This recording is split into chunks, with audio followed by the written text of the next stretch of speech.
Hello and welcome to another episode of Asitna Conversations here on the channel, and we're having mental health conversations. And today's conversation is something that's actually quite dear to me because it has to do with something that I'm actually also struggling with as an adult. But today we're going to talk about screen time with regards to kids' mental health. And of course, we're collaborating with the Brain and Mind Medical Center. We're having these conversations so that you can hear them and notice or know that, well, whatever you may be going through, that you may see the similarities, you're not alone, and you can find help where you do need it. So I'm going to be here with Samuel Panti from the Brain and Mind Medical Center, who is going to shed some light on the effects, negative effects of screen time on children and how we can try and curb these things. So I'm going to let him introduce himself real quick and then we'll start our conversation. So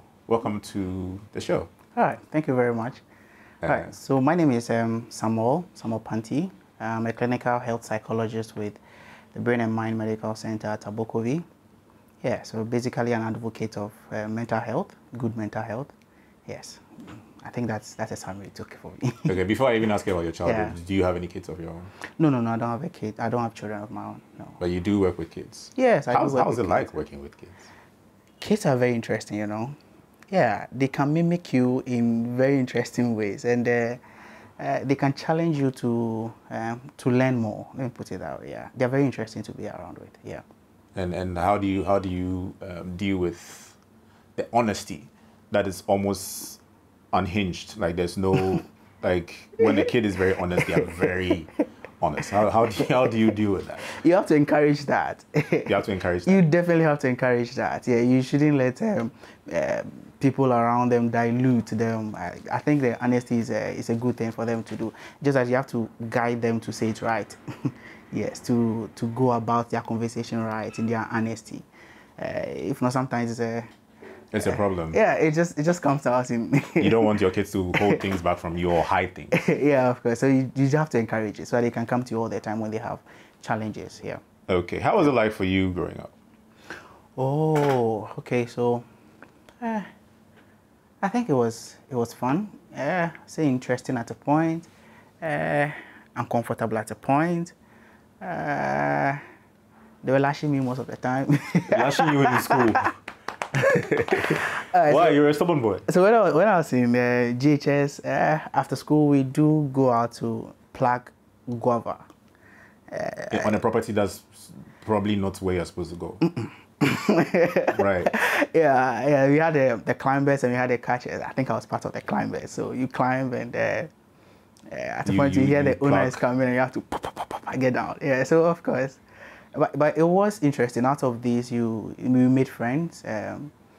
We learned that there are some days that maybe will go in your favor. There are some days that will not go in your favor. There are some days that your friends are in a good mood. You can picture it. There are some days that your friends are not so much in a good mood. So we're learning our emotional intelligence in so many different ways. So it's social interaction. Yes, you're saying it like your current experience with kids now is different in terms of them accepting good and bad days. Like, is the word spoiled? Yeah, that's my point. That's my point. That's what you experience. That's what I'm experiencing currently. Children currently are not. Some children, not every child. Some children, of course, want things to be done their way. They want to get things done only for them. Unlike earlier where, of course, there are some days that are quite okay and there are some days that might not be so okay for you. Yeah, but currently children always want things to be done by their way and they don't get the opportunity to play like we used to play. We used to socially interact with people, which is healthy for us. The only thing that they do these days is screens, YouTube, TV, games, just everything concerning screen. So they don't get a chance to interact with people. They don't get a chance to chat with people, to learn some of these things that will help them to socialize well and help their emotional intelligence and also help them to relate and socialize well. And even learning the academics too. So I think there's a challenge there.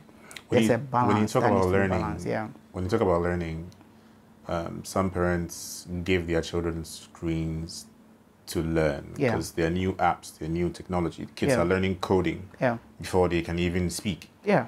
Like, so the people are pushing these things because they also want their kids to, because they feel they also want their kids to have a certain advantage at a certain age that they didn't have. Yeah.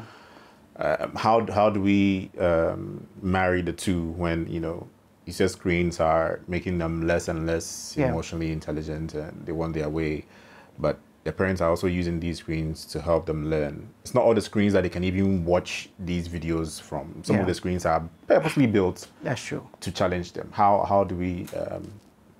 So I think the word here is the word here is balancing.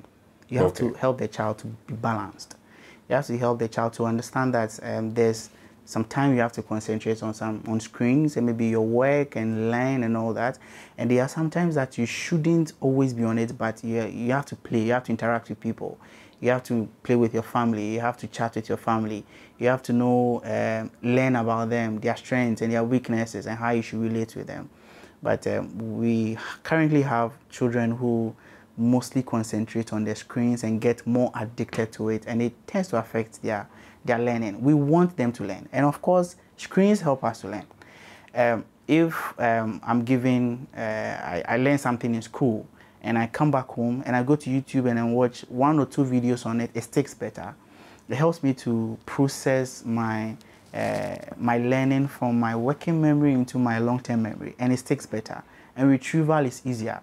But if you concentrate all the time on screen, all the time, every day, without conversing or socializing with people, yes, you will lose skills and your emotional intelligence and all that with people. Yeah.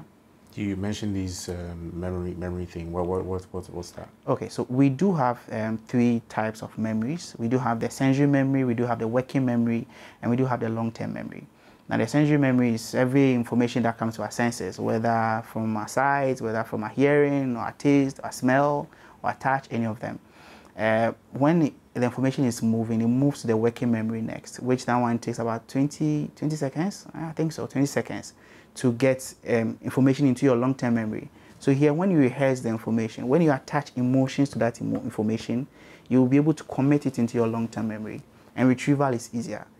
And that is what screen help us to help, as it helps us in our learning. Yeah. So when you add screens to it, when you watch something, it helps us to commit it into our memory. Is it when people say that people are audiovisual learners? Yeah, audiovisual learners, of course. That's the multiple intelligence learning. So that's part of it, audiovisual learners.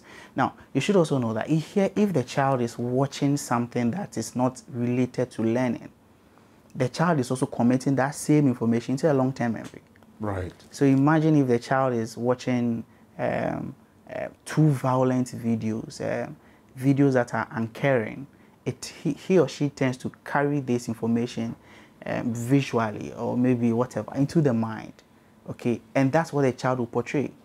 What you do more, what you learn more, what you watch more, it tends to become that. And children also do vicarious learning, that's observational learning. They observe you, and that's what they do. Yeah. And yes, and I learned somewhere that children or babies or infants use 80% of their brain to watch things, just to look. All their energy they are spending is just looking. The 20% is just the rest of the body, but they're just looking the whole time. Exactly. And that's what drains their energy. Yeah, is it the thing they mentioned that as a parent you should practice what you preach, because children tend to observe and learn and mimic. So if you tend to say it all the time, do this, do that, make sure that you do the right thing. But you, the parent, you are not doing the right thing. The children are learning that because they are observing that.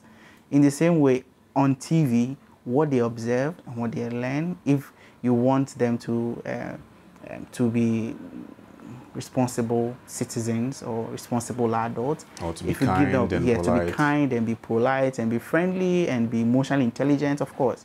They have to be exposed to friendly things, child-friendly things that help them to grow. Okay.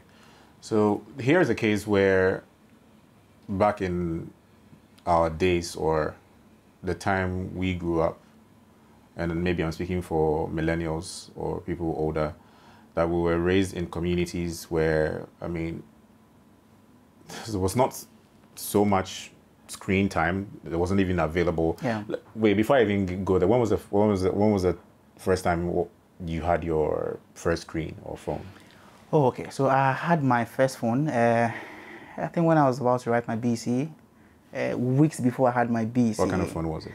It was a cousin of Nokia 3310. Just a cousin of it. The screen was green. Earlier, I think the white screen. You used to play Snake. Yes, that one. The Snake Zens, the other will move that. Yeah, that's the one that. yeah. And did you find your social interaction dwindling the more the screens got more advanced? Yeah. As it gets more advanced, you get more addicted to it. The technological world is adding up to things that will attract you to watch the screen the more. And as it's attracting you, you are getting addicted to it. So you are also losing that aspect of humanity that will help you to socialize and that will help you to maybe get over maybe your worries and all that and chat with somebody to get you free. You are losing that. So we mostly focus on screens, and that is worrying. For me, I think it's alarming. Because even we adults, we've gotten addicted to phones most of the time. Yeah. So so children are looking at you, the parent, you want to bury yourself in your screens because work has been hectic. Yeah. There are videos on TikTok and other platforms that are keeping you, giving you some laughs before you sleep. Yeah. And, there are tweets and Facebook posts here and there that are, so you're also buried in the phone. Times have changed. You're going to the office, you're marrying a man or a woman or whoever, or a partner that needs to be working as well, because two incomes are better than one. Yeah. We don't want the same struggles that our parents went through bringing us up, where we had maybe stay-at-home moms and all that. So now communities are gated. Kids are not playing outside. You're not available at home. Your nanny may not be somebody who has been trained enough to even spot some of these changes in the child. They just want to get it over with and put something in front of your child for them to do so that they stop bothering them. All these changes. How are we going to, navigate this? I get you. So there was one day therapy. I'll answer this based on a therapy I had with a parent and a child. Now the parent, a typical example of what you're saying. So I'm a very busy mom. I don't get a time for myself, and there's always things on me at work I need to finish. So what can I do? Because at home, my child is always on me, disturbing me when I'm in the kitchen, when I'm working. So I push the screen to her. Watch the screen. Watch this. Watch whatever you want to watch. Let me work. And the child has done it for a very long time, and she's tending to have challenges, which is academic. She's tending to have challenges basically on attention deficit hyperactive disorder. Now, parents, what can you do? Now, as a parent, you have to first understand that you have the responsibility to help the child to be balanced. Help the child, of course, as the child is learning on the screen positively, would also be learning also be socializing at the other side. Now, which is more sensory. Which is more sensory. In our communities earlier when we were some years ago, we communicate with people. Whenever you come out from your room, you meet somebody. Good morning, ma. Good morning, dad. How are you doing? I'm fine. You also reciprocate. How are you also doing? I'm also fine. Currently, we are losing that. We meet children who just pass you without even greeting you. Yes, and some of these courtesies and some of these things that will help the society to more friendly you are losing it. You could meet adults even currently when maybe there's an issue, a challenge, or maybe an accident of a sort. Instead of them helping, they pick their phones up first, just to take a picture, just to put on Twitter, and the children are also watching. That's what they are targeted. That's what they also want. So an adult, fine, of course, and parents responsible. At a point in time, you have to set rules in the house. Days for screens, sometimes for screens. We have a research that says that as a children from 0 to 2 years, no screen, technically no screen. I think 2 is even early. I mean, you should go from 0 to about 7 or 8. I know, because around that age, early childhood is very important. That's when their minds are forming. That's when their paradigms are forming. That's how they are going to. They are building the adulthood, their mind in general. So what they are exposed to is what they are using to calibrate or make their mind up, and it should be something positive. Earlier we were having educative programs, watching on GTV and all that, and at least we learned a lot. But that's also screen. Yeah, it was screen, but it wasn't a long time of hours of screen. That's one. Two, the programs were more educative. Currently, if you watch the series the children are watching, there's one that I picked I wanted to watch. It was anime concerning. It was quite demonic and bloody. it wasn't so. I don't think I want to watch it at my age, but a child around 7-6 years, that's their favorite. Draw something. Let me see what you have in your anything that you artistic. Let me see your artistic mind. The child will draw someone with a sword with blood. I don't think we want our children to have some of these things up. So I think as a parent, you should be more responsible to help know that, of course, you have to build a child to be balanced in his or her dealings. Yeah. Is it only mental health issues that children go through when they are faced with, having screens all the time? What about their physical? Physical, yes. See, they don't. When you watch the screens all the time, let's say we have children who have tend to be more obese. Okay, they are growing plumpy, just because they are always on the screen without exercising. Earlier, we'll go out and play football. Earlier, we'll do chaskili. Earlier, we'll do pampana, pilolo. We'll do all that. That's a form of exercise. Now, earlier, we'll go and fetch water, carry it on our heads and bring it home. Currently, now technology has brought taps and taps all are that. flowing all the time. So that's good. that one, they don't encourage it. I'm not saying that. Let's not but do, I'm just making you understand that we're doing things that are making us more physical. But currently, we just sit on screen, sit down, and our posture is changing. You could see somebody these days, and the neck is like this all the time, because every time on the phone, every time on the screen. I'm wearing spectacles, right? Yeah. Mine is for the sun though. But we have people having challenges with their eyes now because they're always on the screen all the time. And they will need blue lens. These days, blue lens really, really cost. Sleeping challenges are another thing that I also want to mention, because the children tend to watch screens mostly late into the night, and it affects their sleep. And because they have to process it. Yes. And you see, there's something on the screen called a blue light, which generally nature has made it such a way that when it's darkness, we have to sleep. Yeah, your body tells you that slowing down and shutting down. Calm down, you have to sleep. Yeah, but we have screens, and the blue light will be telling our brains that, hey, there's still light. You have to still work because there's light, and you will push deeper and deeper in the night, and you wake up in the morning unrefreshed, still tired. You have some weird dreams, and you'll be wondering why exactly you're having some of these dreams. Okay. Yeah. What would the alternative be if I don't want to give my child a screen? What should I invest in? What kind of games should I buy for them to challenge them instead of spending the time buying a screen? Okay. Now, I'm not fully saying that screen is a bad thing. No, it's not. Okay. Yeah. You have to monitor. But I'm not home. You are not home. Whoever is there can monitor. They have parental control on some of the things that they watch. Some of the things are very educative. Even if it's DSTV or any TV channel, you can get one or two of them that is more educative. If you want to use disc, you can buy some stuff that are more healthy for the children. And you have to play. Put timers and stuff on the TV. Exactly. After 2 hours, it shuts off. Exactly. And you can't turn it on again. Yes. And you have to get the child alternatives. That if there's no screen, there should be something I need to do. Some games are more sensory. They'll use their senses to grab.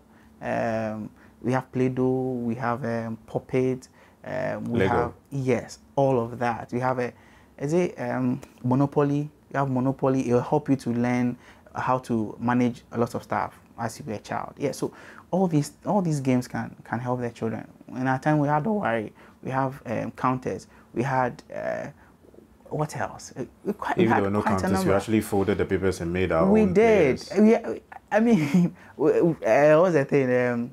We had ways we can do fluids even when we're children. Yeah, we can. Of course, it's violent, but we can create guns from funny things. We can be creative in.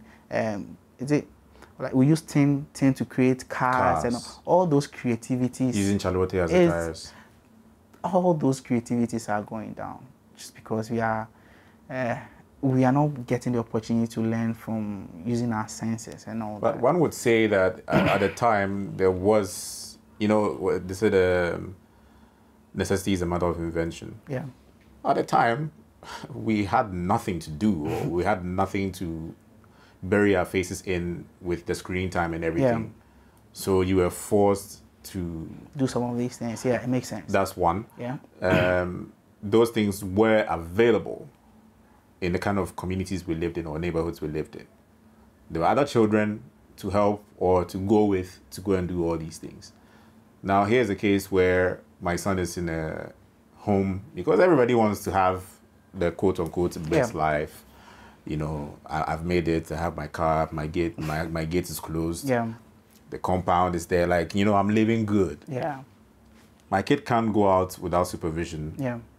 There's nobody at home to do that supervision or whatever it is. And what are they supposed to do besides the Lego and what's not that they're like? How can we make conscious efforts to schedule into their growth? Yeah. Social interactions. How can we do that? I get you.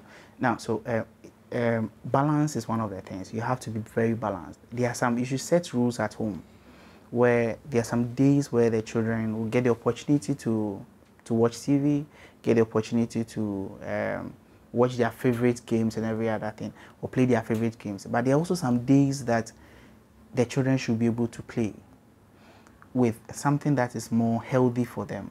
So parents, what's trying to let you understand is you have to invest more, concentrate more on the things that will help the child to build their emotions and build their sensory plays. Does that include, for example, sorry to cut you, does that include also you, the parent, forming relationships with other parents? Yes. And maintaining healthier relationships with people who have children your child's age? Exactly. So if you definitely a parent, another parent who has a child around the same age, you can connect them sometimes. You don't need a pack or whatsoever. Sometimes you can just come and play on Saturdays, maybe 8 o'clock to 9 o'clock, or maybe like 4 o'clock to 5 o'clock, let them come around, let them play. Because we have theories where it says that children learn a lot from play. They learn almost everything from play. So if you don't allow your child to play, it's quite challenging. Of course, it's a point that when we were young, we didn't get the opportunity of technology. I'm not saying technology is bad. I'm not saying screens are bad. I'm saying the too much usage of it does not help the child. So we want to help you. Of course, parents, you do have, the world is changing. And parents, you are mostly busy. We have jobs that will take your time a lot and be expecting you to always be on task every time. Squeeze every hour. Exactly. Out of you. So here we are Brain and Mind, we're letting you understand that there's always a way around your kind of job or your kind of life. And when you come, we are going to help you as to how you are supposed to live your life to help your child as you are helping your job. And there's always help out there. So the parents really, really hoping that you shouldn't keep it yourself. Okay. Come out. There's a theory in dog training. Yeah. That there's no dog that's not trainable, or there's no dog that cannot be corrected, or it's rather the owners that need the training. Yeah. So would you say that parents rather need more of the education and the training than... They do. They really, really do. Now, you see, individual differences. Some parents couldn't get the opportunity to learn from the right sources. We know generally in society, some parents didn't really grow up with their parents. Yeah. So they didn't get the opportunity to learn some of the things. Okay. So parents, and also now the world has changed. COVID-19 has directed us to screens more. It helped us to understand that we're supposed to have meetings and we can sell more and even buy on using screens and every other thing. But parents should also get the opportunity to also learn about their children, how their children are growing, how their children are learning, how you can relate with your child as you are learning, as you are working somewhere, how you can balance your time to help your child also grow. Yeah, so I think the parents, of course, definitely need a lot of training on their children. How can they get this training? By speaking to people like you? Exactly. Come out. I know generally in our society, then people embracing psychology and people embracing help, it's not there fully. Yeah. But do not be scared. Do not be shy. If you have challenges, and currently the world, almost everybody has challenges. Yeah. Talk about it. Come out. We will help you out.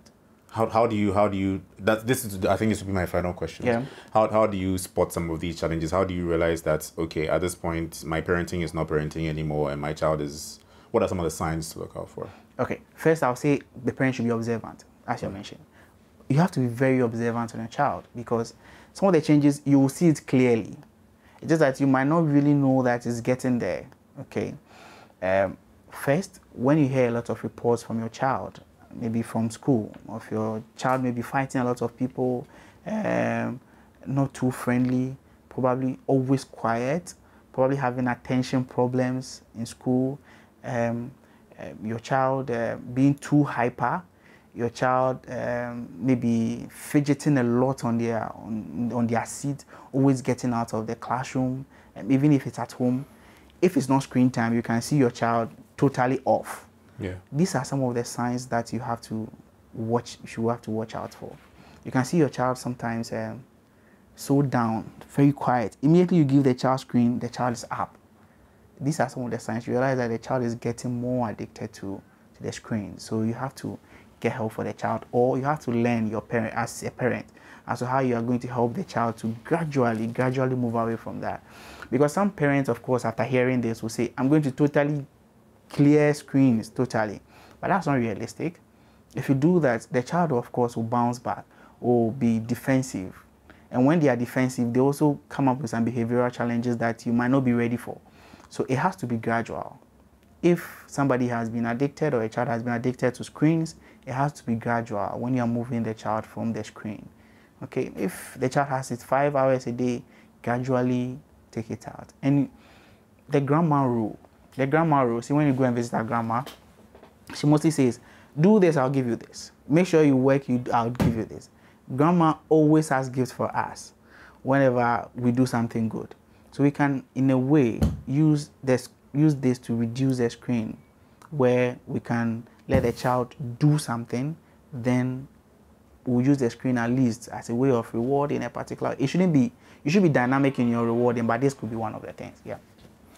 Okay, so that's it. You heard from Samuel. I'm going to leave all the information you need to find about the Brain and Mind Medical Center in the description box. Thank you very much for having this conversation with us. I'm sure we're going to revisit it at some point. And I hope that if you contact them, they do have, a lot of patience and time for everybody who needs the help. That's why we're doing this. So again, thank you for watching this video, and we'll catch you in the next one. Thank you.